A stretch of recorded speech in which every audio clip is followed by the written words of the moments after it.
Hello, this is Tony Heller from RealClimateScience.com. In 1989, the United Nations said we only had until the year 2000 to save the planet from global warming.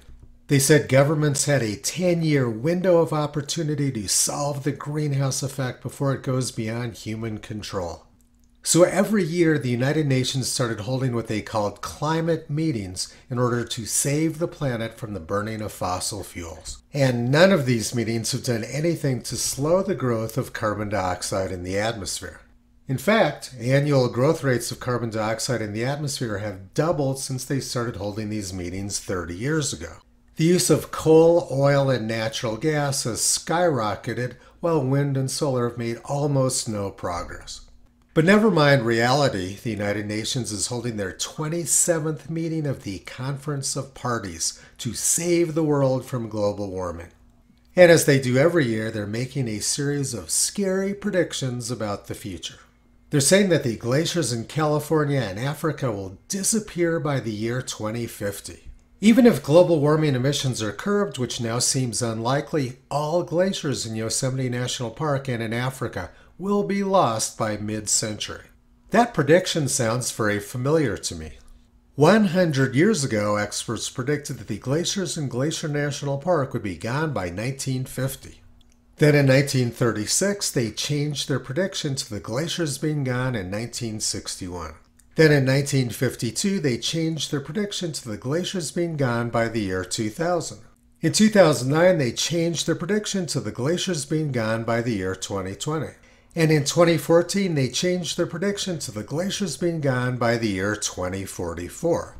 This reminds me of the scene from Monty Python and the Holy Grail when Sir Lancelot is running towards the castle and never gets any closer. The reality is that the glaciers in Glacier National Park have actually grown over the last 30 years. They experienced rapid melt from 1850 to 1950, then the rate of loss slowed down, and now the glaciers are actually growing. And they are forecast to receive another foot of snow over the next 10 days. A snowstorm is coming in this afternoon, which will bring heavy snow all the way down into central Arizona.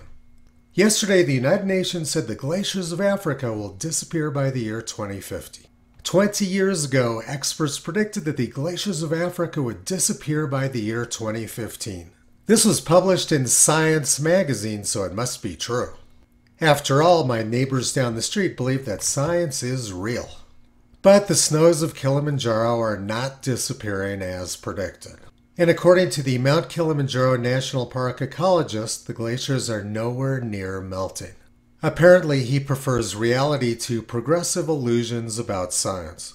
Last year, they changed the story to the snows of Kilimanjaro being gone by the year 2040.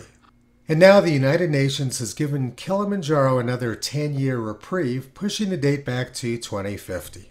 In the future, people will look back on this time and view it as an intellectual dark age, with journalists and politicians using nonsensical terminology like global warming emissions. Terminology like this is based on superstition, not science. According to the United Nations, civilization was supposed to have been destroyed by the year 2000. And here we are in the year 2022 with the United Nations continuing to defraud the public about climate. Toto's been pulling back the curtain on this clown show for the past 14 years. You can visit him, Kyrie, Caesar, Toki, and Oopla on the web at RealClimateScience.com.